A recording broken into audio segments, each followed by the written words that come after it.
Saudara dan saudari yang dikasihi Tuhan, selamat jumpa kembali dengan saya, Romo Valentinus Teja Antara SCY, di rumah tercinta kita, Wisma Kencana Channel. Semoga Anda semua dalam keadaan sehat, sejahtera, dan bahagia. Dalam konten video kali ini, kita ingin mendalami bersama tema yang sangat panjang. Kita ingin merenungkan tema namamu dicatat di surga. Dan tema ini merupakan bagian terakhir dari spiritualitas lansia kita, yaitu menjadi lansia yang bahagia. Karena subtemanya panjang, maka kita akan menyajikan dalam bentuk secara berkesinambungan. Dalam bagian tema besar ini, kita akan mendalami berbagai isu yang penting yang kadangkala dianggap tabu dibicarakan, terutama dalam pembicaraan umum tentang lansia. Tema-tema yang ingin kita bahas dan dalami bersama adalah tema seperti kematian, neraka, surga, dan api pencucian, serta lebih konkret siapa dan bagaimana kehidupan di dalam surga itu. Kita ingin membuka-buka kitab suci karena banyak sumber yang memberi kita jawaban atas misteri hidup kita. Tujuan dari konten ini mau mengajak kita untuk menyadari suatu kenyataan yang tidak bisa dihindari dari hidup kita ini, bahwa orang hidup pasti mati.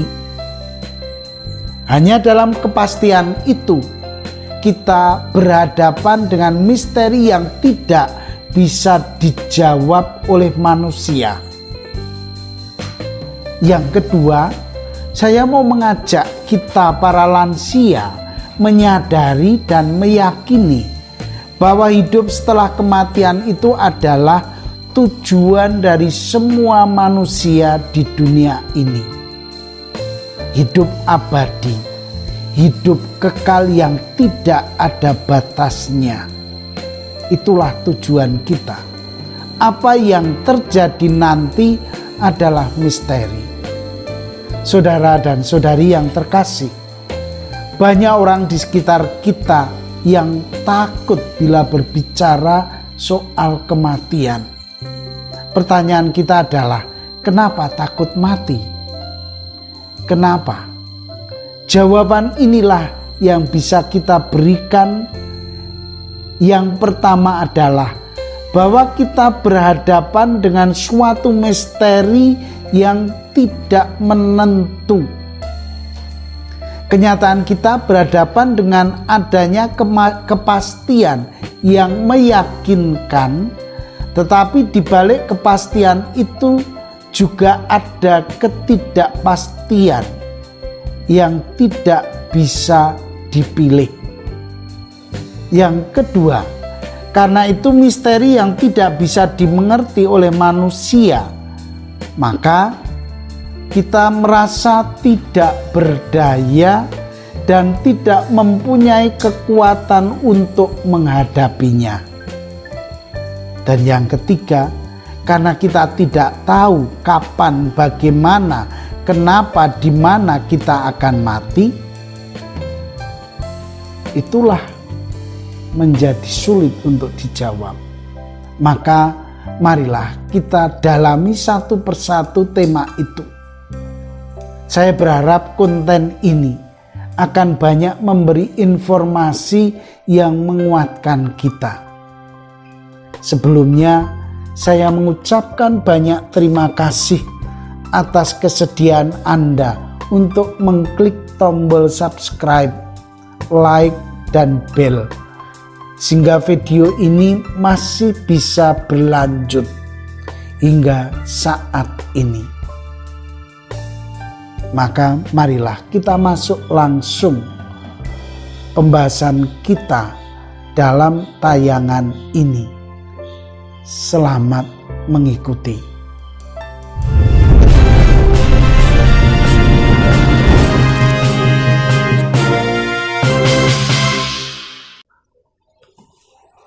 Saudara dan saudari yang dikasihi Tuhan, sebagai pembuka tayangan ini, marilah kita mencari dasar biblis untuk menguatkan kita dengan mendasarinya lewat kitab suci.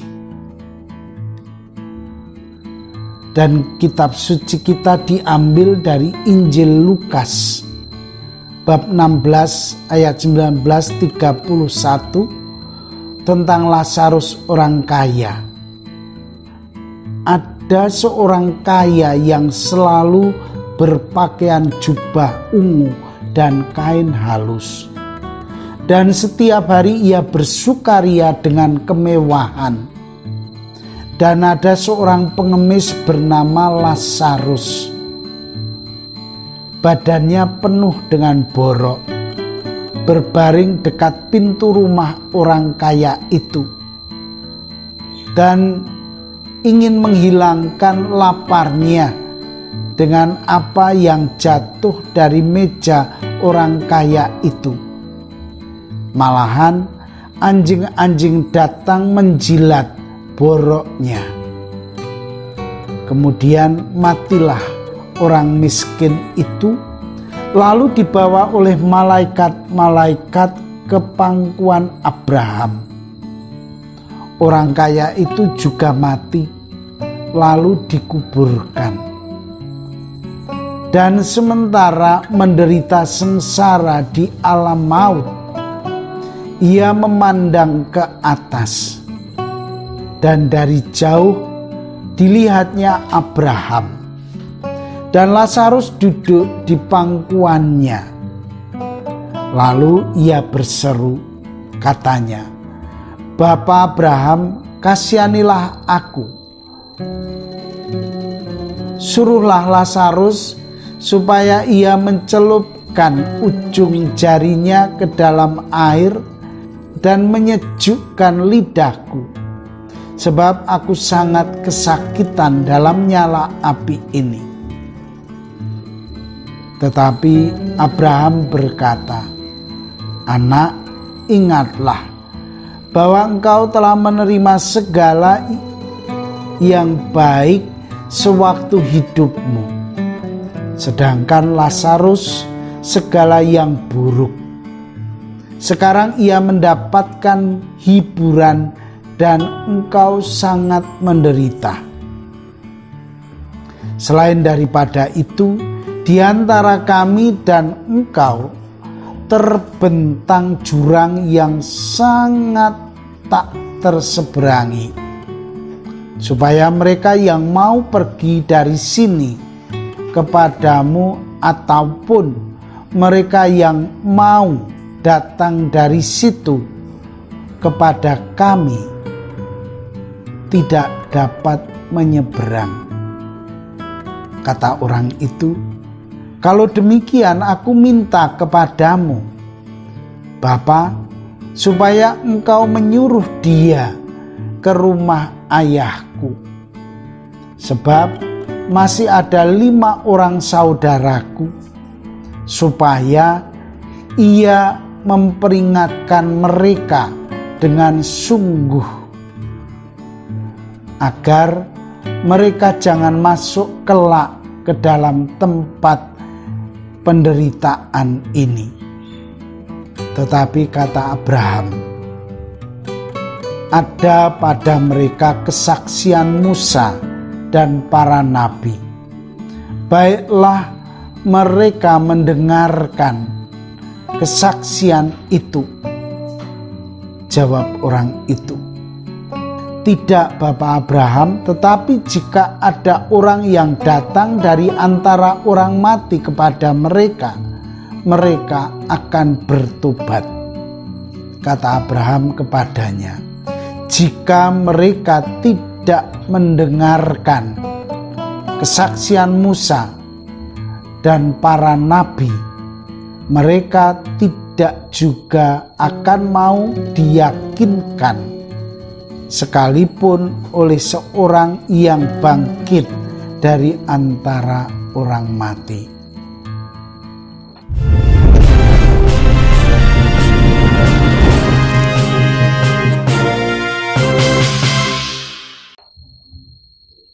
Para sahabat yang terkasih, harus diakui bahwa fakta kehidupan kita ditemukan bahwa kepastian semua manusia yang hidup pasti akan mati. Tetapi bagaimana caranya dan waktunya adalah suatu misteri. Tak seorang manusia pun mengerti dan menduganya, karena hidup adalah milik Allah. Dari Injil yang baru kita dengar, ada beberapa fakta yang mengajarkan dan diajarkan oleh Yesus Kristus sendiri kepada kita, yang sangat mempengaruhi hidup kita di dunia ini. Mari kita lihat secara sepintas arti yang terkandung itu. Yang pertama, bahwa hidup manusia di dunia ini menentukan bagaimana orang akan hidup nantinya. Baik dan jeleknya manusia dipengaruhi dan ditentukan oleh hidupnya di dunia ini. Seorang profesor saya waktu itu mengatakan bahwa hidup di neraka dan di surga itu ditentukan oleh hidup kita di dunia ini. Jangan menunggu surga setelah mati. Mulailah dari sekarang. Injil mengatakan bahwa itu bisa berbalik 180 derajat. Yang kedua adalah bahwa akhir hidup manusia tidak bisa diubah. Saat kematian manusia sangat menentukan apa yang akan terjadi dalam kematiannya. Mati baik akan mendapatkan kehidupan abadi di surga. Mati sebagai penjahat akan menerima hukumannya sebagai penjahat. Tidak bisa pindah dari neraka ke surga. Tidak terjembatani jaraknya. Yang ketiga adalah bahwa tidak akan ada pintu pertobatan. Semua sudah tertutup rapat. Juga pengampunan tidak diberikan, tidak bisa diminta. Maka waktu yang diberikan untuk bertobat dan pengampunan itu ketika manusia masih hidup di dunia ini. Setelah itu tertutup rapat dan tidak ada kesempatan lagi. Pertobatan itu hanya diberikan kepada manusia ketika ada di dunia ini. Yang keempat adalah bahwa keselamatan itu bukan masalah bersama, tetapi masalah pertanggungjawaban pribadi kita dengan Allah.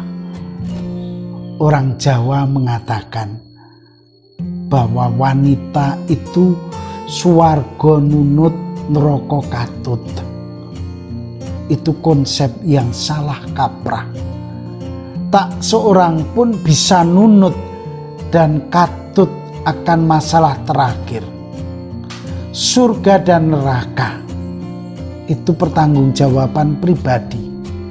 Manusia menentukan dirinya sendiri dan pertanggungjawabnya di surga, bukan orang lain, tetapi diriku sendiri.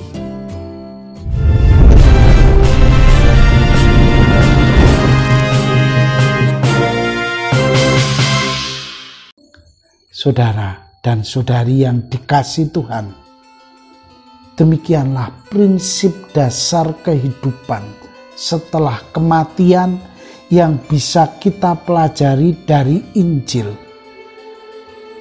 Kemewahan acap kali mematikan rasa kepedulian seseorang.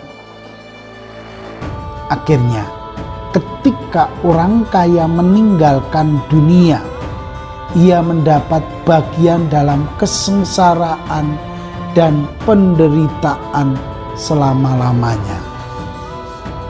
Sedangkan Lazarus mendapat bagian dalam hidup kekal penuh sukacita. Saudara-saudari, mari belajar menyadari bahwa Tuhan menempatkan kita dalam dunia ini dengan tujuan mengambil bagian dalam pelayanan kasih kepada orang-orang yang lemah dan yang berkekurangan. Mari kita berbagi berkat Tuhan.